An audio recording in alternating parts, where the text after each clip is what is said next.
This past Tuesday, on Tuesday night, I was watching a debate. Yeah, I kind of felt the same way when I was watching the debate, the way some of you all just responded. But God placed something on my heart that I would like to share with everyone here and those who are online with us today. Politicians never do the right thing unless a moral witness, a prophetic wing, or an ethical enclave stand before them and demand change. Abraham Lincoln did not free the slaves because he felt like it, but he was forced into glory by the moral witness of the likes of Frederick Douglass. FDR did not create the New Deal because it was a good idea, but he was forced into glory by the moral witness of people who demanded action during the Great Depression.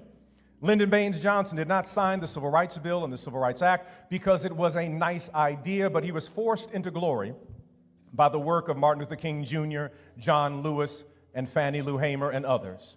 Unfortunately, in our American political system, candidates and parties are beholden to special interest. But never forget, we the people have power. We the people, black people, kissed by nature's son, have power. We have power in our vote. We have power in organizing. We have power with our pocketbook. We have power with our voice. And we have spiritual power connected to our faith. Black people have historically saved America from itself. Black people have historically been a moral witness demanding this democracy include all who yearn to breathe free. I believe the choice this November is not between two candidates, but two visions of this nation. One vision romanticizes the Confederate mythology that was birthed from the antebellum South. Another vision still sees America as the yet-to-be United States of America. I cannot support any vision. You can vote for whoever you want to, but I cannot support any vision that speaks to making America great again, because my conscience and my soul tell me when a person states America with the past tense language was great, I must speak up and say, what year are you talking about? Was it before I could vote, or was it a year I was considered nothing more as chattel? Was it a year when women did not have the right to vote, or was it the year before unions had been organized? I cannot support anyone's false nostalgia of white supremacy. I believe democracy is on the ballot. For some, and I understand it, the only issue is the horror, tragedy, pain, and destruction of human thriving in the occupied territory we call Gaza. For others, it is Gaza, the Congo, the Sudan, and Haiti. But I say to us all, we must look at all issues, foreign and domestic. For the question before us is, what will this country be? Not for our children, not for our grandchildren, but for our great-grandchildren.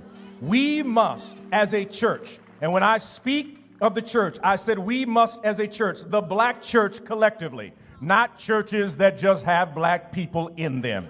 I'm talking about the black church of Frederick Douglass, the black church of Harriet Tubman, the black church of W.E.B. Du Bois and the souls of black folk, the black church of A. Philip Randolph, the black church of Ida B. Wells, the black church of Ella Baker, the black church of James Lawson, the black church of Willie Barrow, the black church of Jesse Jackson, the black church of Jeremiah Wright, the black church of James Cone, and the black church of Martin Luther King Jr.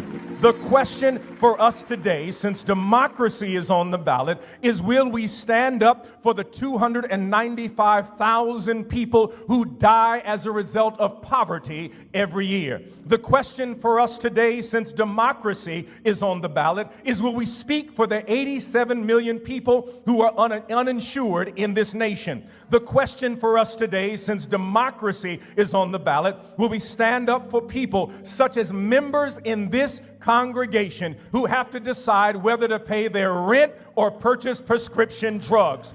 The question for us today, since democracy is on the ballot, will we stand with our union sisters and brothers who are under attack by corporations who want to outlaw unions. For those who do not know, unions ended child labor. Unions created the 40-hour work week. Unions created the 8-hour work day. Unions provided unemployment benefits, workers' compensation, and your retirement benefits. That is because of the work of unions. The question for us today, since democracy is on the ballot, will we fight for HBCUs? They are being attacked across this nation, where conservative legislatures want the land that is our historically black colleges sit upon. They are coming after North Carolina A&T. They're coming after North Carolina Central University. They're coming after Florida A&M. They're coming after Alabama A&M, Jackson State, Albany State, Fort Valley Southern,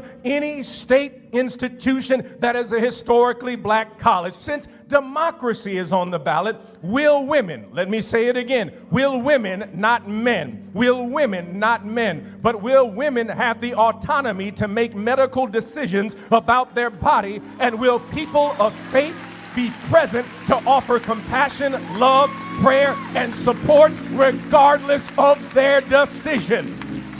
Will we fight to ensure that every returning citizen has full citizenship rights after they've served their time in prison? Since democracy is on the ballot, will we seek to abolish the penal system of incarceration that is destroying our community? Since democracy is on the ballot, will we vote to protect our right to vote across this nation? Conservative legislators are passing laws to restrict voting rights and gerrymandering districts to dilute black political power. Since democracy is on the ballot, will we fight to protect this planet as we are seeing the effects of climate change right here in Chicago? Since democracy is on the ballot, you must know there are 46 judicial appointments the next president will make that will reshape voting rights, unionization, homelessness, and even possibly outlaw historically black colleges. Since democracy is on the ballot, I'm not a one-issue voter, but I'm a voter who votes to protect black issues. Since democracy is on the ballot, I'm asking today, right now, everyone in this village, if you are a registered voter, if you are an organizer, if you are part of a union, if you lead a block club, if you are a local activist, it's time for us to get together as a community and collectively as a church and do what our ancestors have done generation after generation and save this nation from itself. Democracy is on the ballot.